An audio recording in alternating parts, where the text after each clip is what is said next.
Hello and welcome back to the Gold Coast Sunscast round 17. After another week of turmoil, we welcome back Tom to talk about the Gold Coast Suns and their loss to Essendon. Welcome back, Tom. Yeah, g'day Shane. How are you, mate? Not too bad. So let's jump straight into it. Gold Coast got thumped by Essendon, 13 goals 17-95 to 6 goals 15-51. What do you make of the game? Well, at half time, I thought we were looking good. We certainly answered, everything they could throw at us in the first two quarters. We should have been further in front, is how I saw the game, because very, very quickly after half time they piled on the goals, and even though we sort of fought to remain in the game, the same sort of thing happened at the beginning of the fourth quarter, and then it was all over.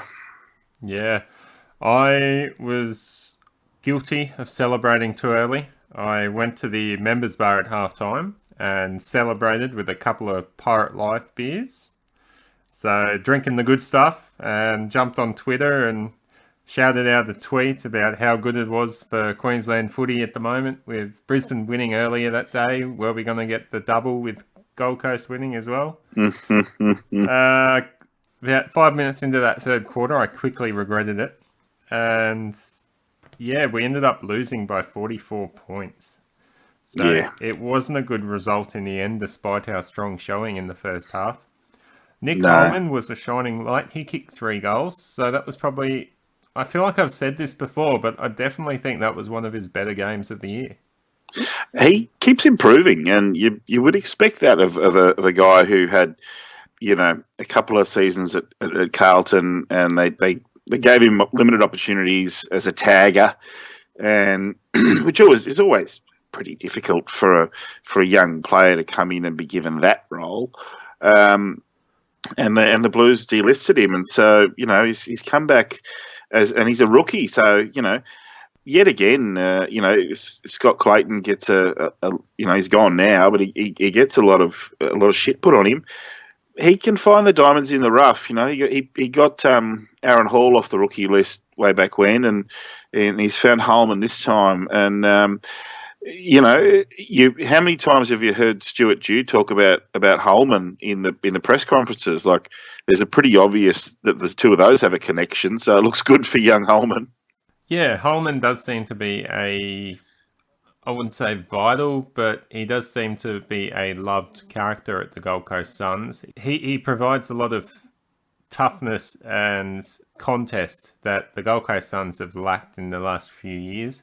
So it's just good to see that we have a player on the list that can provide that contest and that aggression, the hard at it, straight at the football, no nonsense, down to business sort of bloke. Yeah, and he seemed to be a one-trick pony with his tackling, and he's actually turned around and said, well, I can go running around like a mad dog and tackle all day. That I could do that, boss. Well, guess what? I can jag a goal. He's jagged a couple of goals from tight angles, around the corner, along the ground, on the run. And that's, how often do you see someone, take a hand pass on the run and then straighten up for goal and then just bloody blast away and miss? And he's not doing that. He's showing some maturity. It's really good. Yeah, well, half the Suns list did that on the weekend. Had a shot at goal and missed, just blazing away. Yeah. We ended up kicking 11 behinds in that first half when we were on fire. And then in the second half, when the game was getting taken away from us, we only had 6 scoring shots to the Essendon 20 after half time.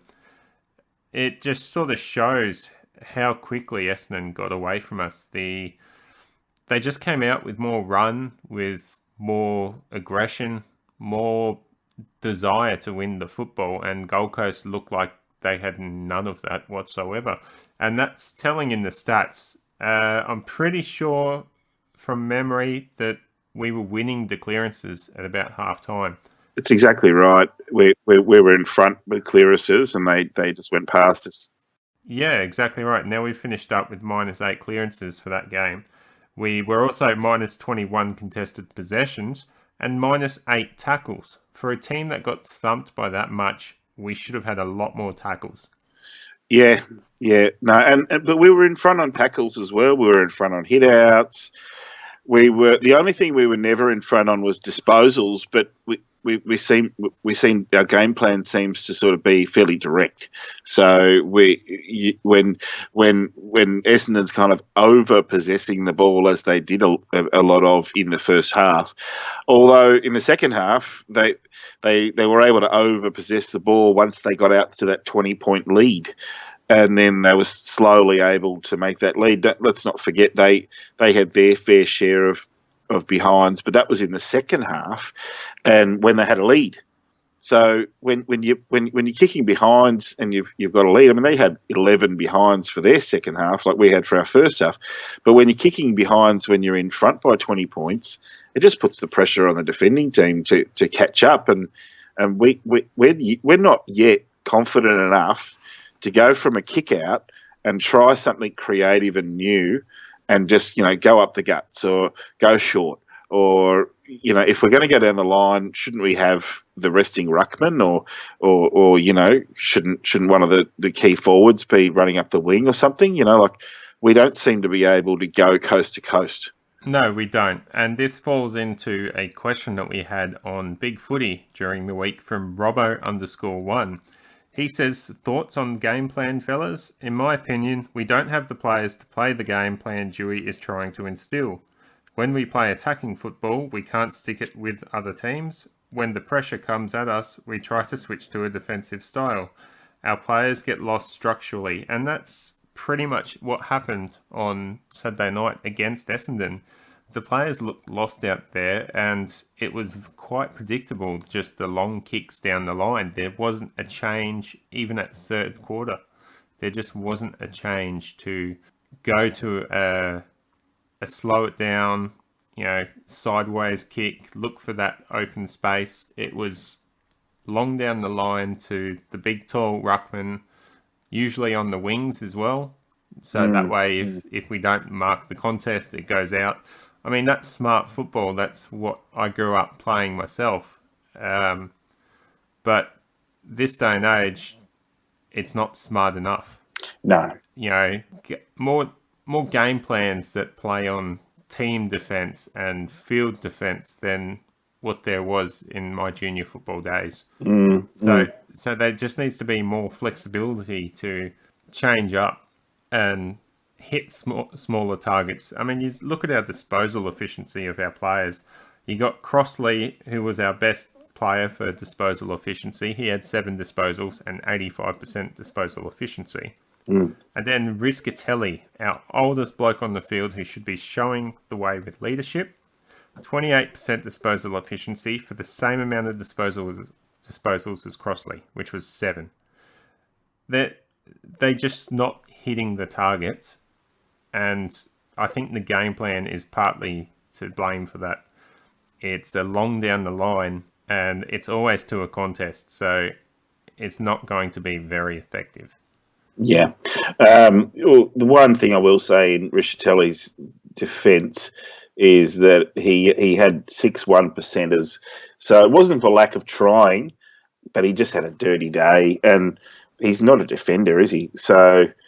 let me read out a couple of names to you, and these guys were played in our biggest win of the year against Carlton. Tom Lynch had 8 goals that day, so we've obviously been missing him.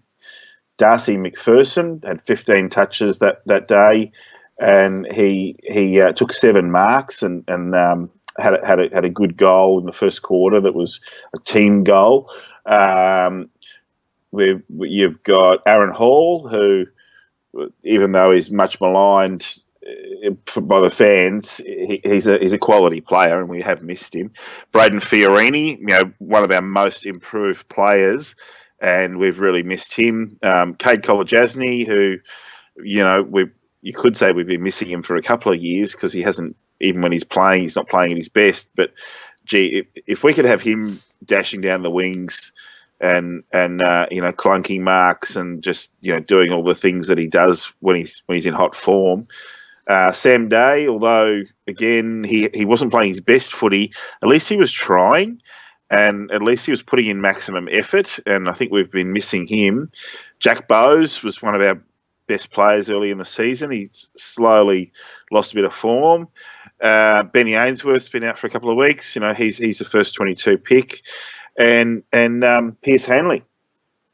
So there's a bunch of names for you that perhaps explain why we don't have the cattle to execute Stuart Hughes' game plan, quite like we did that day against Carlton that he had in round 2. I think you bring up a good point there, because we haven't won a game of football since Darcy McPherson went down in round 5 against Brisbane. And even that game, we just got over the line. Is Darcy McPherson the linchpin for that game style? He's got the forward pressure. He's got the ability to impact the scoreboard. And the ability to run. He took 10. It's everything that we need in Stuart Hughes' game plan, and it seems to be everything that we are lacking. He plays he against Carlton that day. He had 98 fantasy points. So I'm not much into the I don't have a fantasy team or anything like that. But I think that if you can get a guy who's nudging it, he's best. He's one of the best on ground. And he's nudging some of the better players. Lynch, of course, got the most fantasy points that day, and Jared Lyons had 36 disposals. So even though he only had 61% efficiency, Darcy McPherson's come out and laid 10 tackles, and Nick Holman's had 11 tackles. McPherson's come out and done, taken 7 marks. He's one of the smallest blokes on the ground, but he's in space, leading in for the midfielders to kick to him. He's taking marks inside 50, and that's a rare commodity.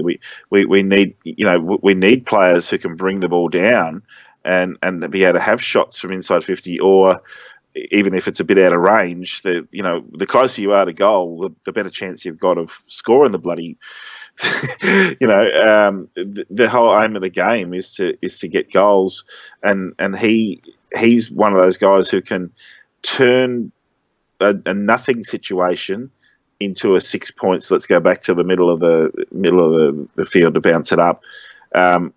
What I often see with forward pressure without him in the team is that the opponent just sort of triangulates. So the player with the ball has a bit of time, they're under pressure suddenly, they can release, but there's nobody putting the second player under pressure. So the first player then moves on, and then another defender sort of comes into it, and then they just find a third option and they hand pass or kick over the top, and they're away.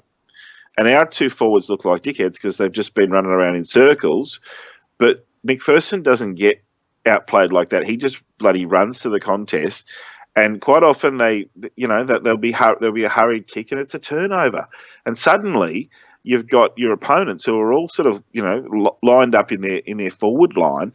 They've lost the ball and their ball's heading back towards our goal, and our better players can scramble and get themselves into space, and they don't have to go blasting forward. They can pick out their targets, share the ball around the team fashion, and nail a goal. And against Carlton, they were doing it again and again and again and again because the forward pressure wasn't just McPherson though. Jack Bowes had a terrific game that day. Guys like Hall and Fiorini and Swallow were doing their job in the midfield. Harbrow was brilliant.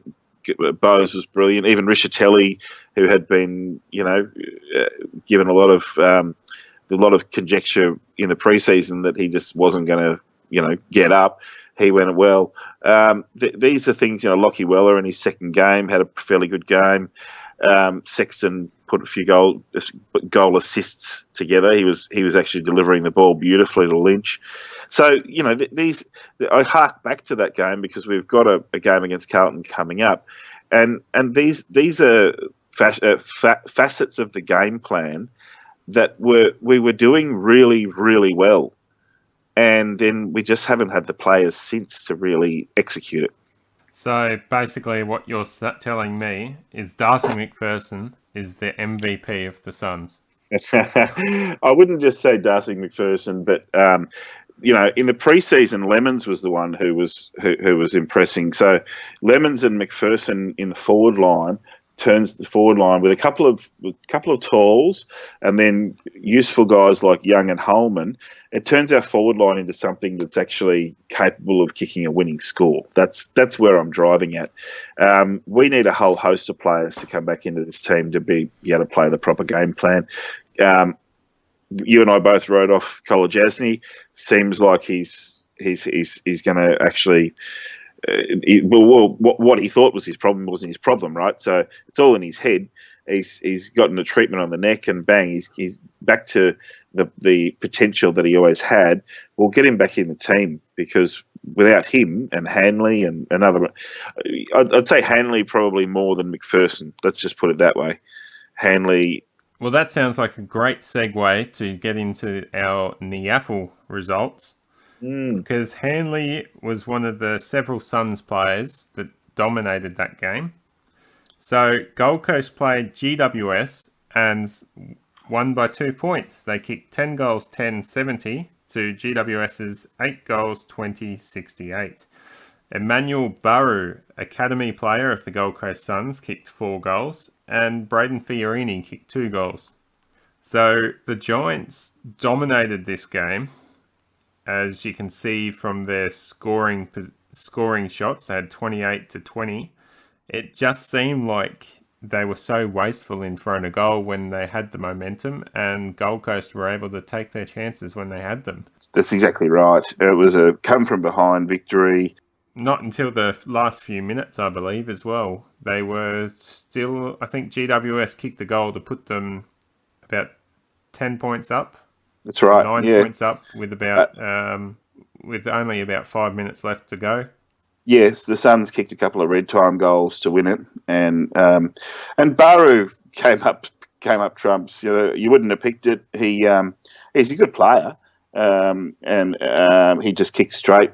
And as you said, the Giants were very wasteful in front of goal when they could. The Suns had good players all over the ground, which again, I don't even understand it really. But again, they've had to pick a few, quite young players who aren't really up to the standard yet, and I guess they're just resting a few blokes and whatever. But look, the team was led around the park by Michael Barlow, but not to be overlooked was Braden Fiorini with a couple of goals, 12 tackles, 8 marks, and 36 possessions. He's just itching to get back into first grade, Fiorini. So you mentioned Hanley, Barlow, Fiorini. They've got to go into the team this week. And then you've got guys like Lonergan, Dawson, Kolajasny, even Scrimshaw. If you look over the balance of his past 3 games, he's got to be knocking on the door as well. He's certainly been in the selection frame.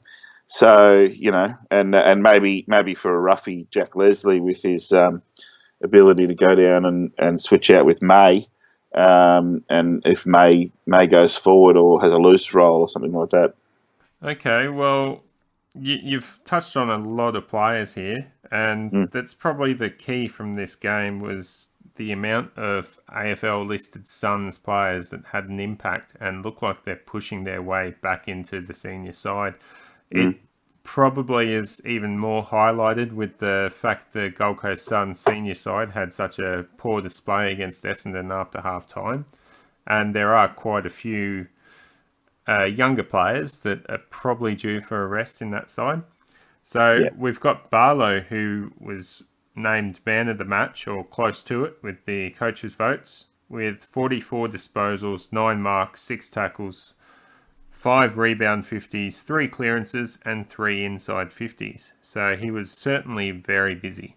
There has been some talk about whether his disposals were trash, but any person that's as busy as that, I mean, it's not just the 44 disposals, it's everything else that goes with it. The 9 marks, the 6 tackles, the rebound 50s. he's getting involved in the play. He's reading it well. He's showing the leadership he needs to on field to help guide the team, and I think that's why he was so important to the Suns on the weekend. Well, that's exactly right. And the thing, for those who watch NEFL and follow it closely, you notice when Barlow plays, he's very much looking to extract the best out of those around him. And so, you'll see him and Lonergan teaming up to win a clearance. You'll see him sort of looking for someone like a Fiorini or a Dawson to put them into space. And then he's always looking for the ball back. So, yeah, you can call them trash disposals, but if it gets you into forward 50, why would you complain? It just seems that some people sort of seem to think that Barlow's 40-odd possessions in NEFL games somehow not genuine. I could. If he had 30 kicks and 15 hand passes, you could probably write off 20 of those possessions as hack kicks, but it's not the case. He's got nice and balanced statistics. The kind of injury that he had, he would have been keeping his fitness up. It wouldn't have kept him out of the gym or off the running track, or even off the he wouldn't have been in full contact, but he would have still been able to train. So, but Barlow's just there for us. I think a lot of people thought that he'd probably play maybe 10 games at the end of the year. So that injury has just put him back, hasn't it?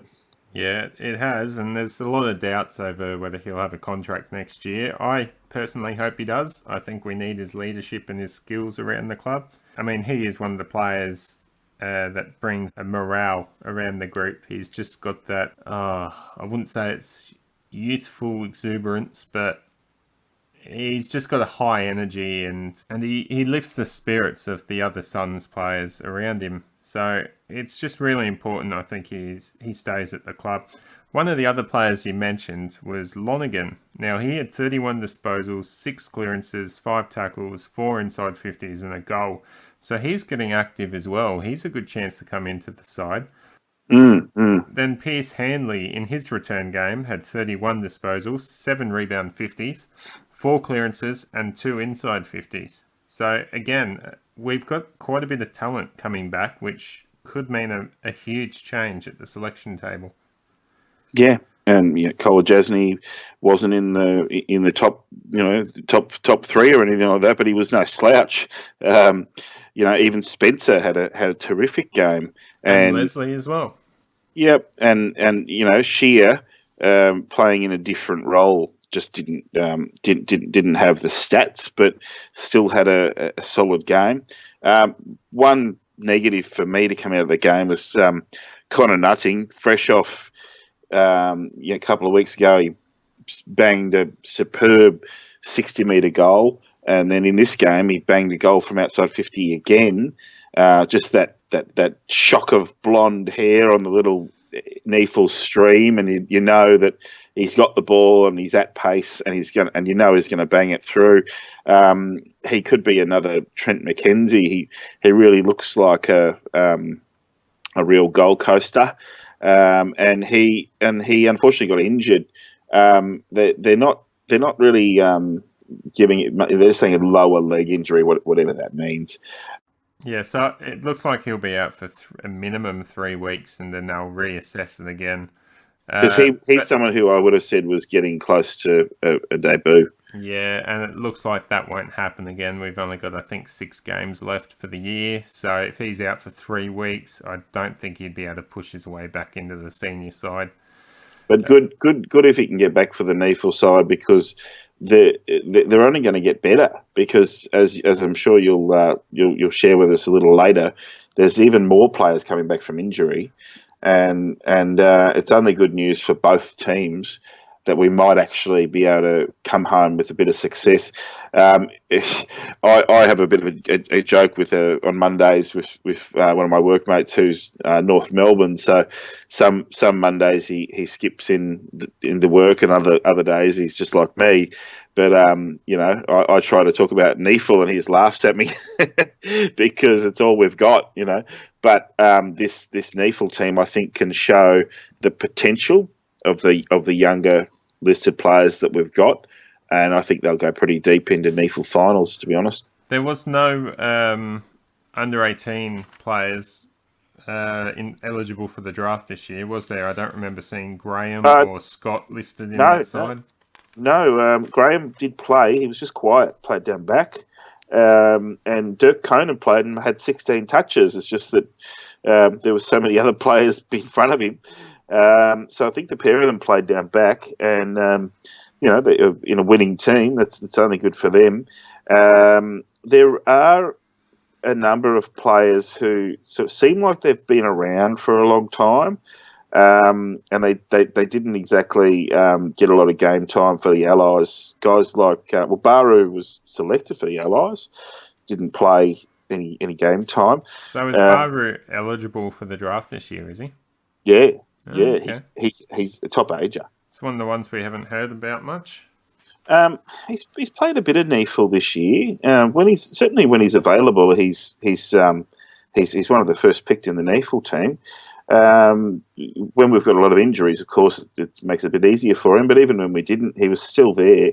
When we were really up and about in the NEAFL earlier in the year, just in a similar, the two teams were going in a kind of a similar way. They're often both winning on the same day, or keeping that record. When we were 3-2 in the senior team, that the NEAFL team had a couple of wins and a couple of losses or whatever.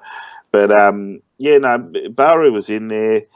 Timothy Bowie, he's another guy who was selected for Allies but didn't get game time. And Boki, Tui Loa is an interesting young guy. I think he might be a bottom ager. And Brumley's a bottom ager. They seem to have this tremendous faith in Paul O'Hare.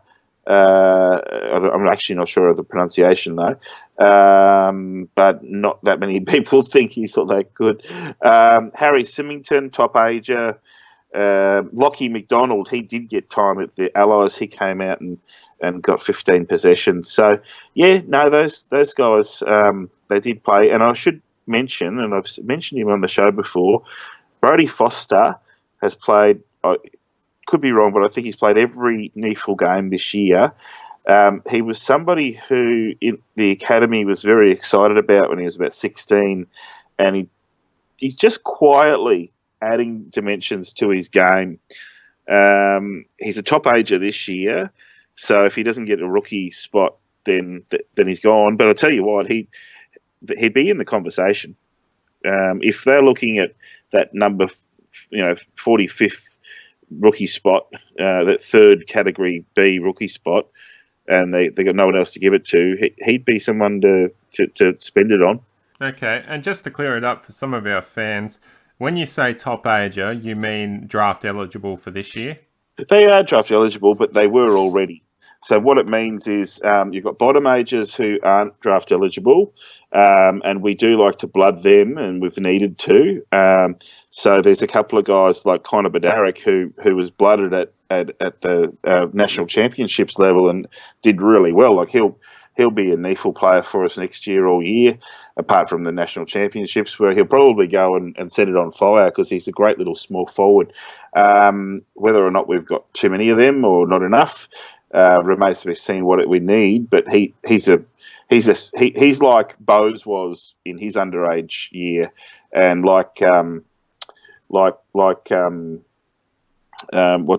his face? Who am I thinking of? Bailey Scott. Well, he didn't play. No idea why, but obviously being managed because he's played a lot of footy. It could be down to him playing maybe schoolboys footy or something like that.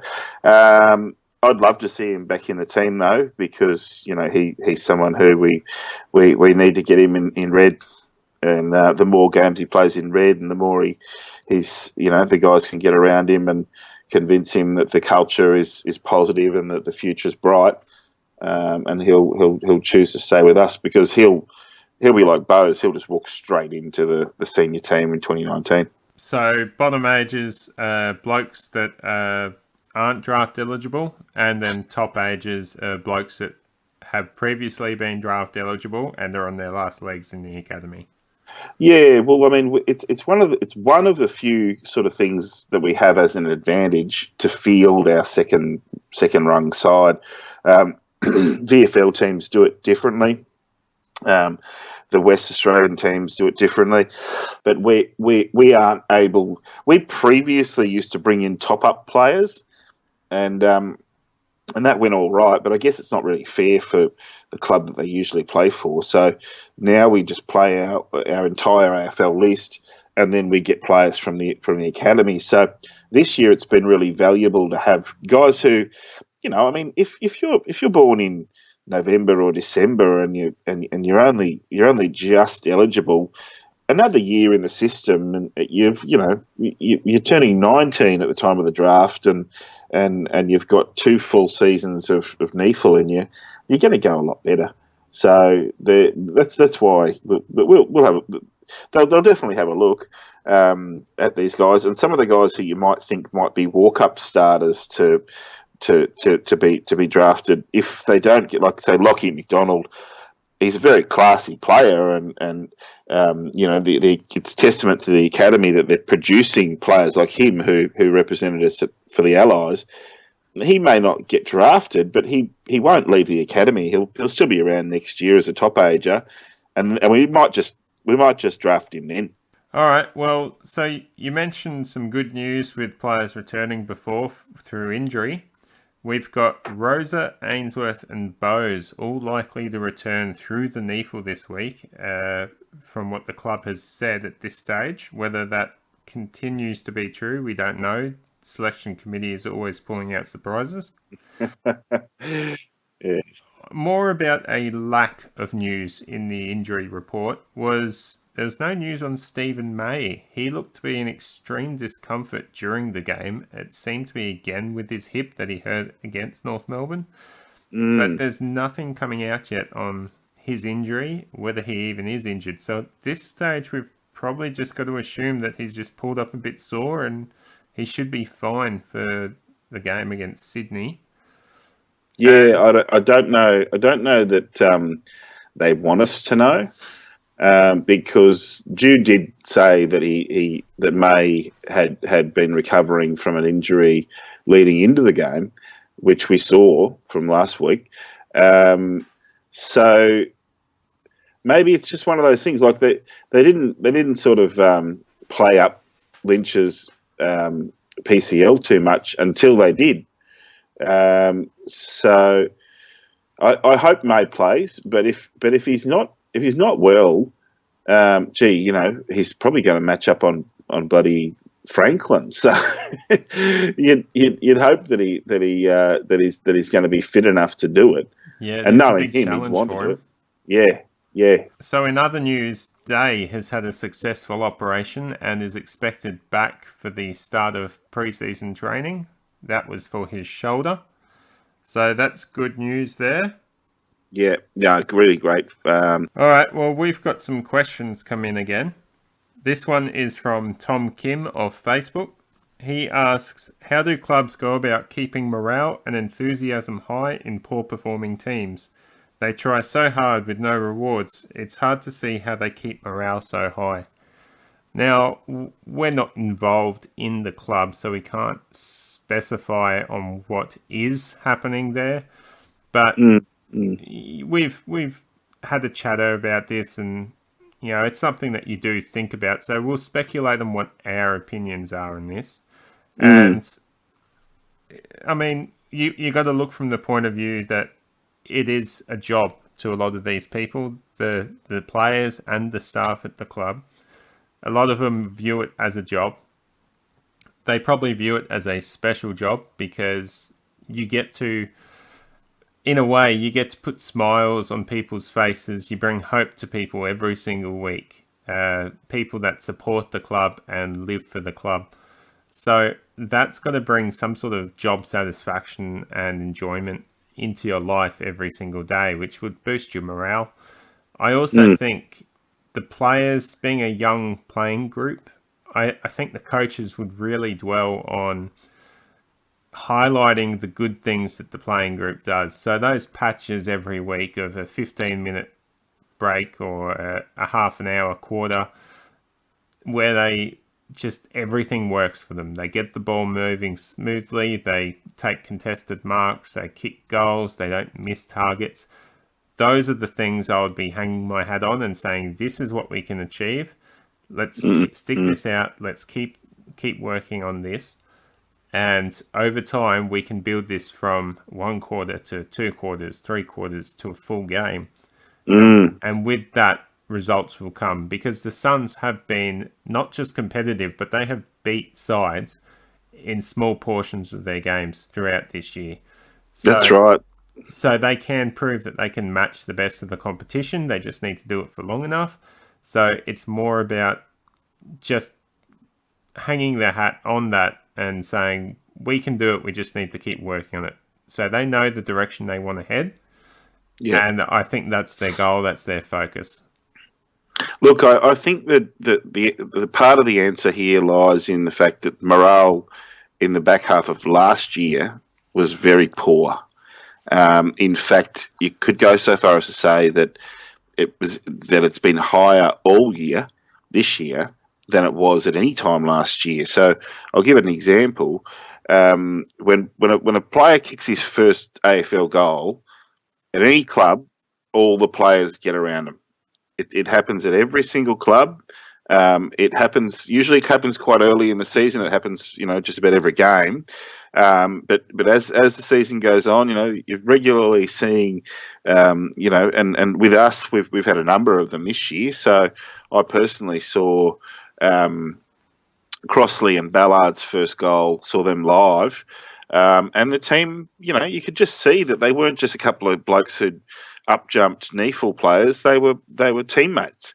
And everyone ran from all angles of the ground. In fact, they probably bloody blew their tanks, and that's why we lost, because they did run 200 metres to go and cheer on their mates, Whereas I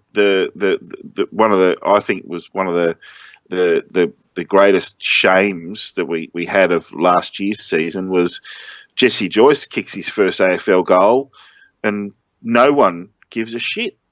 It happened in China, and we were getting flogged, but that's a sign of poor morale. We can celebrate with the best of them when we're in front on the scoreboard. So I don't think morale's that much of a problem. But the question does go to how to keep it up. Well, what's different? I liked Stuart Dew's approach to practices with his drones and his rock and roll playing on the big speakers. What did you think of that approach? I'm not sure which one you're talking about, Tom. So have you seen when they have their training, they have these great big boom boxes and they play the music the players want to practice to. They've had different approaches to player ideas and just different approaches to do things. So if you're at the gym, you want to be listening to music while you're training, right? If you're in an aerobics class, you want to listen to music. So Stuart Dew just said, "All right, well let's dial up the iPad and get a playlist going, and that's what we're going to train to." And I think that shows that he's in tune with the players. Yeah, that sounds good. That I know myself. Whenever I go work out in the gym, a song comes on that I like, and I feel like I can bench press twice as much. So I'm sure the players get a real kick out of that, and it just makes their life a little bit easier and a bit more fun to be at work doing what they're doing. That's exactly right. And when it comes to breaking down this season at the end of the year, the glaring thing will be the performances started to go down towards the end of the 9 games away from home.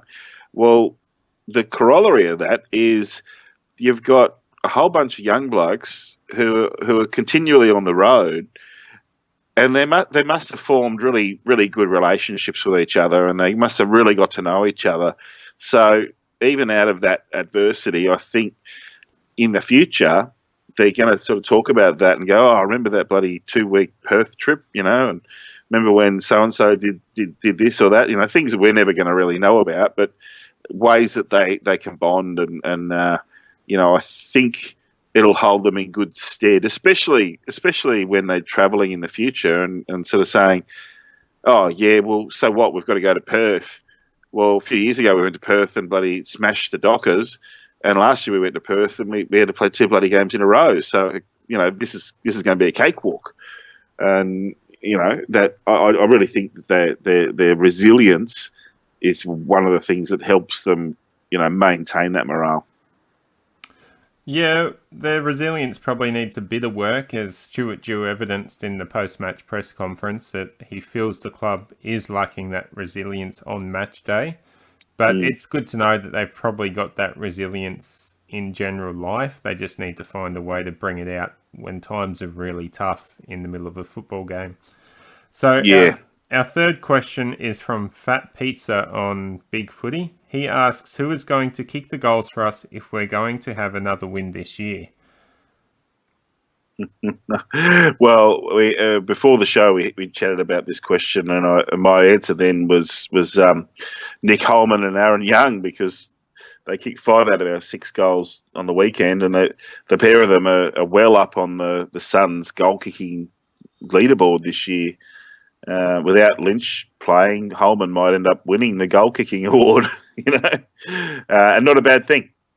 No, it's not. As we said, Holman's turned into quite a handy little player for us. I think if we're going to, for starters, if we're going to get another win this year, it's going to be in 2 weeks' time against Carlton up here at Metricon. So, judging on the way that team leaks goals, I would think our best chance would be from a Crossley or a 2-metre Peter standing up, kicking 3 or 4 goals. Yep. Maybe 5 or 6 between them, and then they'd obviously have helpers, have a handful of players bob up and kick a couple goals each. You've got Martin capable of kicking multiple goals, and then as we've seen, Holman, Young, and blokes like Fiorini is he's one of our few midfielders that can run through the midfield and kick a goal. And when he pulls the trigger, but he just doesn't seem to have the composure these days to hit targets properly with his kicks. No, you're right. Look, Lyons was bloody shocking in front of goal. I think I've said it all along. I think he's got an injury, a foot injury, and I don't think it's gone anywhere. Hasn't gone away, and he's playing through it. His numbers are down. He's not spending as much time on the ground, and his accuracy, his disposal efficiency is just now rubbish.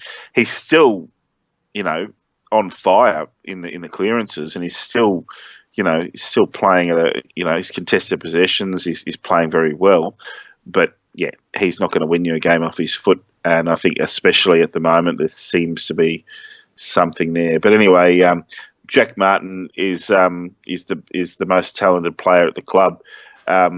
Unfortunately, I think for Jack, the playing style that he's got. I mean, could you imagine Cyril Rioli playing for Carlton this year? And do you think he'd still be the same player when starved of opportunity? Not comparing Jack Martin to Rioli, but I think Cyril Rioli would be the shining light in a poor Carlton team. Yeah, but there wouldn't be as many, marks of the year, and there wouldn't be as many goals of the year type contenders. Instead of getting 15 possessions a game, he'd get 6, and because he'd just be starved of the ball.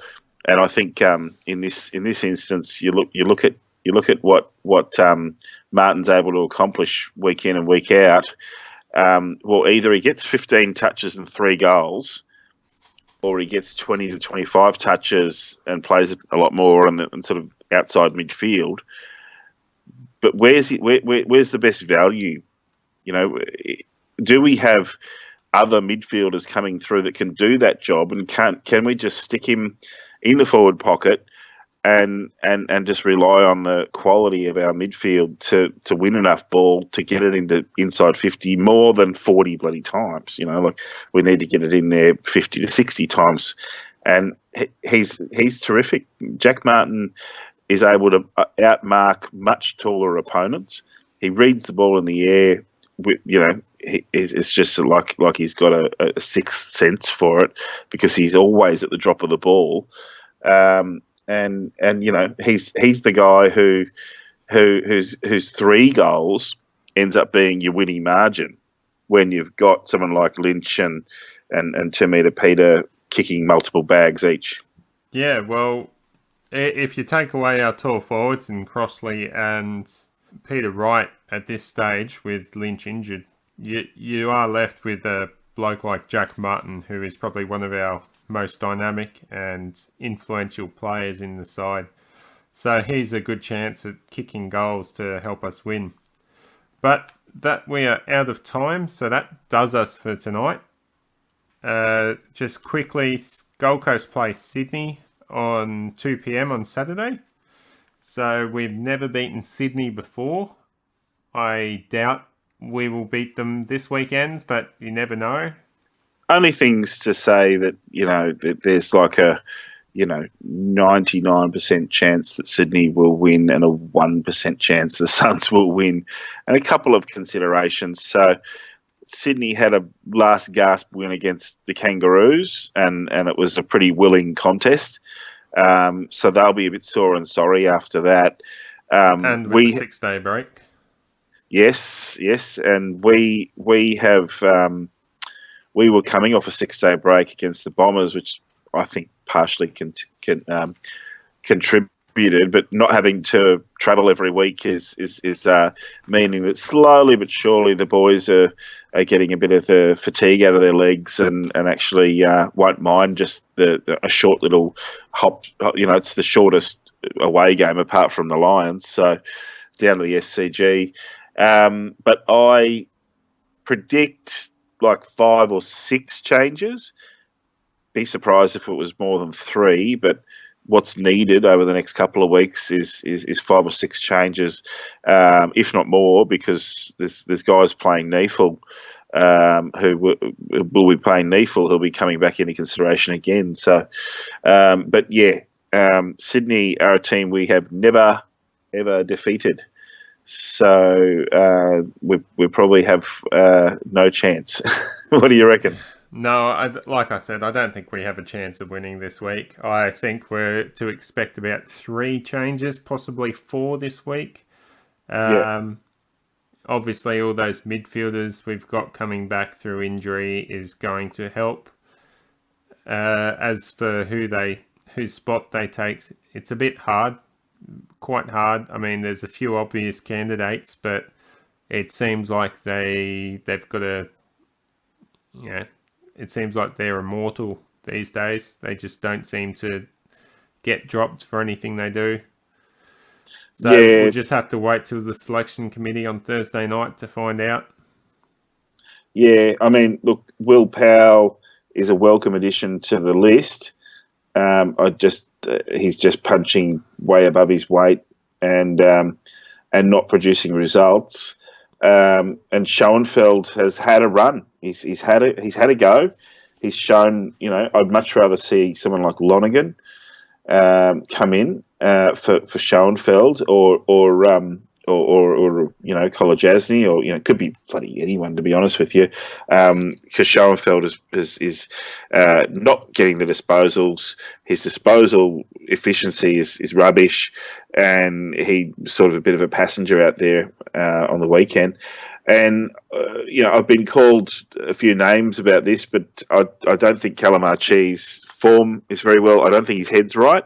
Apparently his mother's been ill, and best of luck to him. But you shouldn't be playing footy if your head's not in it. And I don't think he's been playing to his potential for a while now.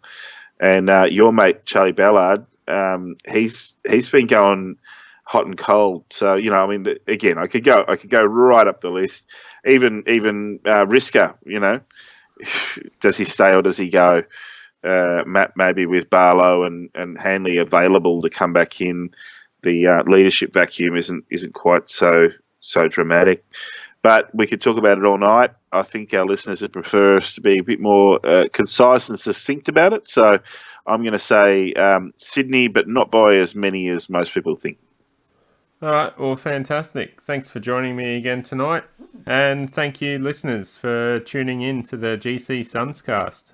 We'll be back next week with another episode. Thank you. Goodbye. Bye, all. Thanks for listening to another episode of the GC Sunscast. If you like what you hear, please get involved in our small community over on bigfooty.com on the Gold Coast board. Chat with myself, Sunners, and Tom, 17er, as well as dozens of other Gold Coast fans. You can reach me on Facebook or Twitter at 32bitshane or email me 32bitshane@gmail.com with any queries. Leave a comment or review on iTunes and SoundCloud or a donation on Patreon. Just search GC Sunscast. Donations are in US dollars and will go towards reliable tech and hosting the podcast so listeners have access to our earlier episodes. Thanks again. Go Suns!